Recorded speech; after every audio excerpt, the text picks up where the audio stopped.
ka-Blue Shirt, eto na ulit kami ni Miss Eunice and ako si Krishna and andito tayo para pag-usapan ang internship diaries natin. So ano nga bang meron? Bakit internship diaries ang pag-uusapan natin ngayon? Yeah, so actually sa Blue Shirt, no, we're continuously looking for interns.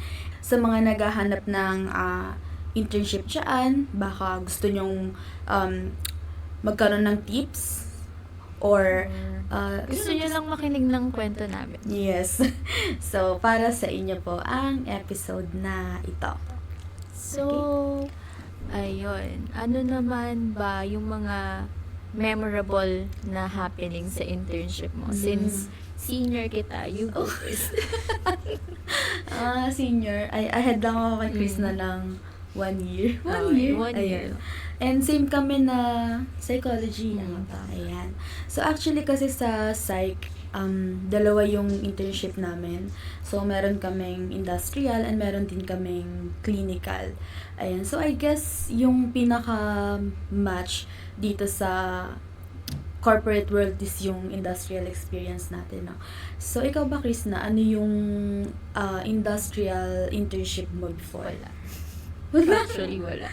Well, Kaya I proceed sa ganitong work dahil wala akong experience on that arm ng psychology. it's interesting kasi I thought na parang lahat ganun yung curriculum. Pero sa amin, it's different na ayun, mas talagang focused kami sa clinic. Clinical. So, as much as possible, kung may masecure na clinical internship, go for it and dun na mag-focus. Okay. So, ganun. See. I think sa inyo, mas mas industrial kayo or Actually, both siya. So, kailangan muna namin i-take yung industrial bago yung clinical. So, for industrial naman, which is basically yung mga nag-a-apply ngayon sa corporate world, no? Ako yung naging isang recruitment intern. So, basically, ang ginagawa ko before is parang HR ng mga intern din, ganun. So, kami yung nagre-recruit. Kami End to yung hanggang offboarding, kailangan ikaw yung nagmamanage sa mga interns na maa-assign sa'yo. So, yun yung sa experience ko sa industrial. How about naman ikaw sa clinical? sa amin sa clinical, since yung clinic na pinasukan ko is well-rounded naman siya. Siguro ang clinical na babad ko in that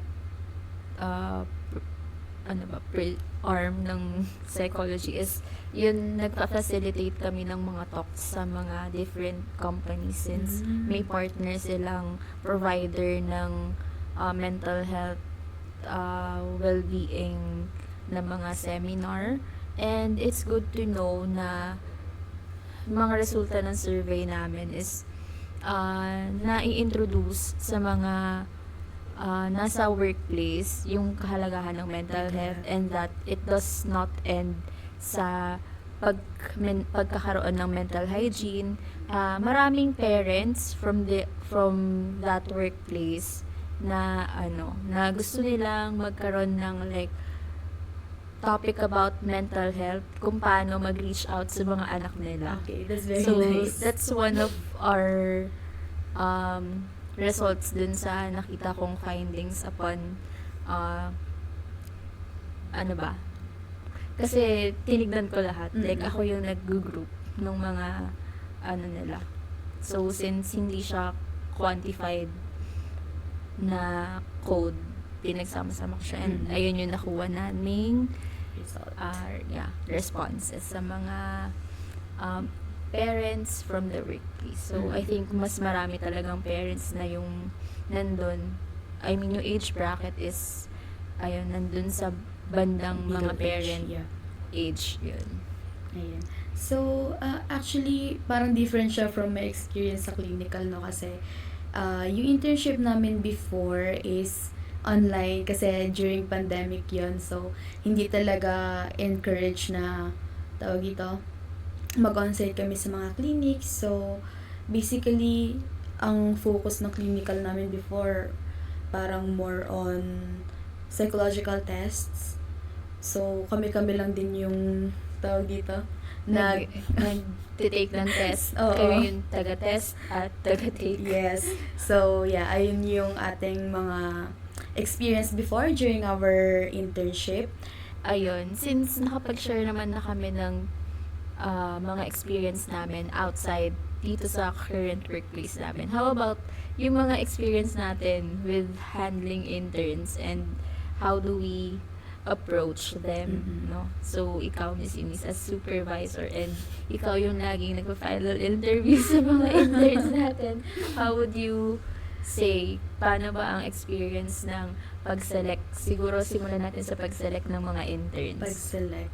Ayun. So, actually, sa selection naman, very lenient naman tayo dyan since internship nga siya, no? So, hindi naman tayo like very heavy. Demanding. Oo, heavy sa tawag dito. Sa skills, sa course na tinitake. Kasi, you know, naniniwala tayo na ang skills natututunan yan. So, kahit hindi sila related, actually, yung kanilang course, sa gusto nilang i-take na internship dito sa Blue Shirt, tinatanggap natin sila. As long as nakikita natin na willing talaga sila and passionate sila about dun sa kanilang ina-applyan. So, that's din naman, lalo na hindi tayo nag-gatekeep ng experience, no? Since yung matututunan mo with the internship is more of soft skills and dealing with people, no? Especially yung skills natin when it comes to organizing yung mga kailangan mauna since we're a startup company, yung fast-paced yung environment. So, kailangan meron tayong skill to prioritize and also track yung progress na meron tayo. Especially, kailangan hindi tayo yung basta-basta lang. Since kailangan natin na mag-progress. Diba? Tama naman. I agree doon sa more on soft skills talaga since I think naman parang pag nasa corporate world ka na kasi siguro less than 50% ng pinag-aralan mo during college yung maa-apply mo talaga sa corporate world. So, napakahalaga na meron kang people skills. So, I guess isa yun sa mga dapat mo talaga matutunan kung paano makisama. Kasi parang sa isang workplace, it composed of like different personalities ng mga tao. Pero sa Blue Shirt mukhang iisa lang yung personality sa mga tao. Yes, parang lahat ata tayo. Parang kailangan natin silang i-marites. Para medyo matrain sila kung paano mag-handle ng difficult person. Yes. Ayan. So actually kasi parang medyo buhat bangko pero yun yung reality sa oo. Kasi tawag dito yung environment naman kasi sa corporate world iba-iba. It just happens na dito sa Blue Shirt is binibenta natin yung ano natin. So dito sa Blue Shirt, I guess malaking factor yung mga tao that you're working with talaga since I think since parang magkakapareho naman halos ng personalities and mga hilig na bagay, kaya nagja-jive talaga. So, I hope you find an internship like that as well. Yung hindi kayo tatratong dispensable and sana mahanap nyo yung cohesiveness nyo as a team since isa yun sa mga asset na meron kami although hindi siya tangible. Pero it makes you productive somehow kasi syempre pa yung attitude mo and the way you speak with your colleagues. Yun na titimpla niya doon and namamatch naman yung care or yung although minsan syempre sa sarili mo may isip mo wala masyado na akong palatanong pero it's very much welcome since lalo na sa mga interns na you're still learning. So, ayun, wag kayong mahiya if you're medyo like shaky kayo sa gagawin yung task, especially if you're new to that task. So, ayun. Actually, during interviews, usually sinasabi ko sa mga interns na yan gusto ko nga yung matanong, gusto ko yung mga nag-i-initiate kumbaga, since it shows na interested ka talaga dun sa position and not just doing it for your requirement or something. Kaya, ayan, it's okay to ask questions. Ayun. Isa pa, no, I think karamihan ng mga interns na pumasok sa Blue Shirt is voluntary. And they're the most, open to suggestion. And, ayun, medyo malakas talaga loob nila Totoo. to say something or mag-comment sa mga processes namin. And mag-suggest na kung ano man yung makita nilang, I think this will work better kapag ganyan. Especially kami, nagte-testing din kami ng kung ano-anong processes and it changes like All the halos time. every week, Yeah. mga ganon. So, kung ikaw ay tipo ng tao na gusto palagi pa bago, go, dito kayo. Yes. Ayan. So, kung hindi man sa Blue Shirt, of course, we hope that na makahanap kayo ng internship na hindi lang kayo pagtitimplahin ng kape, pag tawag dito, uutusan mag-print, mag-photocopy. So, I hope na matuto talaga kayo ng mga skills na gusto nyong matutunan. And, ayan, maghanap kayo ng mga ganong internship. Actually, you can ask your colleagues, not colleagues, pero yung mga previous batch siguro sa inyo. Ayan, maghanap kayo ng mga referrals kung saan sila nakakuha ng internship. Actually, ganun yung ginawa namin before. Kasi, tawag dito, yung internship ko, parang lumipat lang ako nun. Kasi yung first internship ko, parang, anong ginagawa ko dito? I'm not gonna say umalis ka. The company name kasi parang hindi ayun yung in-expect ko. So during interviews na mahalaga na parang banggitin mo kung ano yung expectation mo. Kasi nung nandun mahirap na kami, na ipilit yung sarili mo sa alam mong hindi mo gustong ginagawa. Nung nandun na kami, nagulat ako, bakit ganito yung gagawin ko? Tapos parang Underwhelming ba or underwhelming. Sobra yung nagawa. It's underwhelming. Parang, syempre, recruitment yung gusto ko, diba? So, I was expecting na ganito yung gagawin ko, mag-source ako, mag-i-interview. Tapos pagdating doon, parang 3 weeks na, mag-iisang buwan na, pero wala pa kaming ginagawa. Puro lang, meeting. Pinasama ka lang sa meeting. And yung meetings is, what do you call this? Is it okay to? Ayan, so, ayan. Hindi ba related yung mga meetings? Hindi.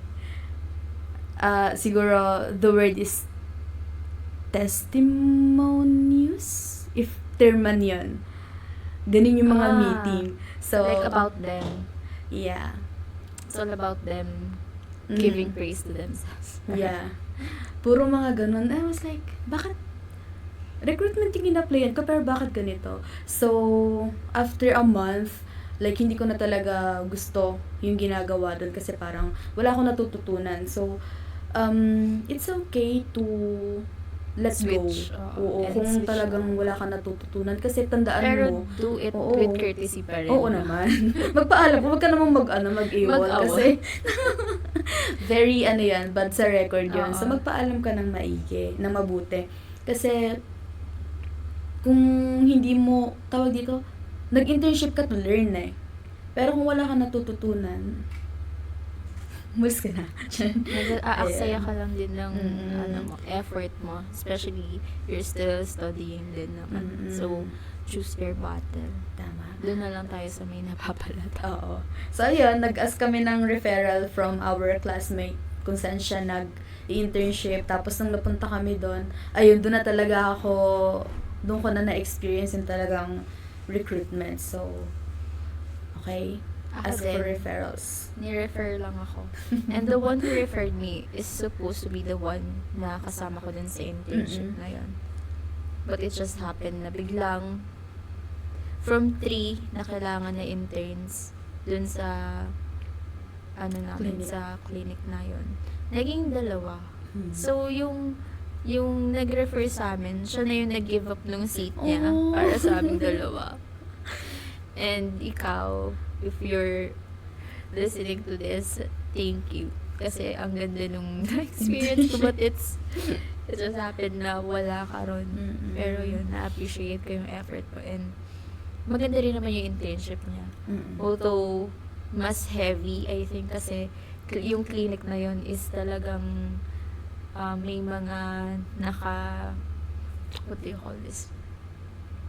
Like, hindi siya outpatient. Kasi yung akin outpatient. So, talagang hands-on siya sa mga may Oh, episodes. Okay. So, Talagang ayun. yeah, first-hand experience. Yun. That's nice. Ayan. So, ano ba yung mga additional tips kaya na pwede nating mabigay sa ating mga upcoming intern applicants sa Blue Shirt Man or sa sa ibang company? I think you should know yung environment ng company na papasukan ninyo. Ayun lang naman. Since parang doon nakaangkla yung motivation Mm-mm. and know what you want to learn.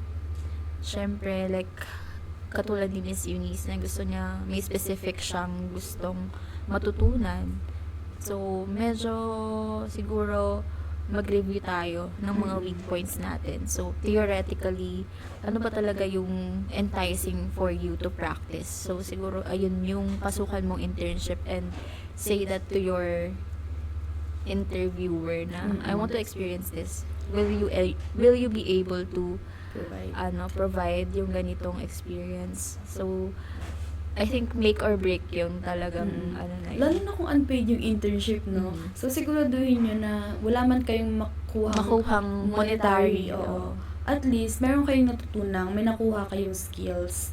Tapos, of course, tawag na makisama kayong mabuti rin sa mga colleagues nyo doon. Kasi of course, pag nasa corporate world na kayo, pwede nyo silang gamitin as reference ninyo pag nag-a-apply na kayo. Ayan. At pwede nyo rin silang tanungin kung may opening na ba.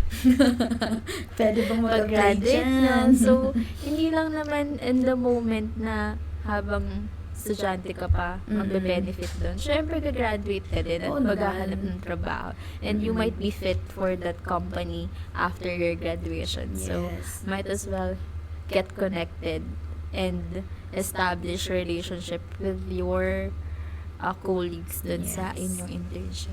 Tama. So actually, I've known like many people before na na-accept or na-absorb, if that's the term, I think, dun sa mga companies na pinag-internan nila.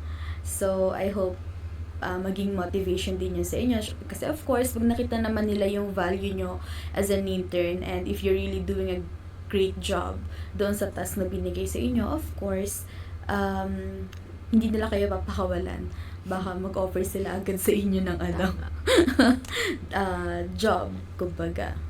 Bukod sa selling yourself, ayun nga, alamin ninyo yung mga offer ng company sa inyo. So, back to the start lang din na, syempre, kayo yung dapat na mas mag-benefit dito. Kasi, estudyante pa lang kayo eh. You're not in the corporate world pa. So, hinay-hinay lang kayo. So, kung kaya nyo mag-apply ng like multiple internships, pwede nyo gawin yun. And para magkaroon kayo ng options kung saan ba kayo mas fit. Ayan. Kasi of course, kung isang company lang yung mag-i-interview sa inyo and hindi nyo nagustuhan, so, yeah. It's better if marami kayong options. And, yeah. So, balik lang ulit tayo dun, no? Learn about the company. So, siguraduhin nyo hindi kayo titimplahin lang ng kape. Okay. And make sure na accountable din kayo when you enter your internship. Syempre, you have to show up and maging accountable sa mga ginagawa nyong task. Not that, syempre, intern ka lang. Parang, dina-down kayo mo yung sarili mo. Oh, bahala kayo dyan. Intern lang naman ako. You're still a part of a company. And you've been committed and somehow hired, di ba? So, ayun, it's important to have accountability practice nyo na yun. Mm-mm. Since precious din syempre yung pagiging accountable as you enter the corporate world. Yep. Ayun. Ayan. So, I agree with that one, no? Kasi, you have to realize na kahit intern ka, meron kang responsibility sa company, meron kang unique role, kumbaga, na pag hindi mo ginampanan yun, of course, may maaapektuhan na department or worse is yung company mismo. So, tawag dito, hindi sa nananakot tayo, no? Na, Tsaka, baka mamaya. although, wala kasing consequence since Mm-mm. intern pa lang sila eh. Mm-mm. Questionable kasi talaga yan if working ka na. Tama. And yung mga gaps na yan, if you'll just leave it there, Mm-mm. kapag nadala nyo yung attitude na wala kang pake sa mga task mo, Mm-mm. as you Don't enter the do corpo that. world, magiging questionable yan sa next interviewer. Isipin nyo na lang, kung meron kasi talaga mga company na nag-heavy background check. So, isipin nyo na lang kung hindi nyo sineseryoso yung internship nyo, tapos, tinawagan yun nung future na pag-a-applyan Ayun pa, nyo. isa pa, pwede nyo Yes. gawing reference yung Mm-mm. mga supervisor ninyo. Yes. So, syempre, yung mga nag-heavy background check, Mm-mm. no? Pwedeng tawagan nila yan. Mm-mm. So, pag tinawagan nila na, and then, sinabi na, Nilagulag kayo. wala namang wala Bigla namang yan ginagawa umalis eh. Ginost kami niyan. Oo, hindi naman nag-aado yan. Magawa ng task. So, bad shot agad sa inyo yun. So, make sure na take your internship seriously. Ayan, so yun yung ating main Wala tip talaga.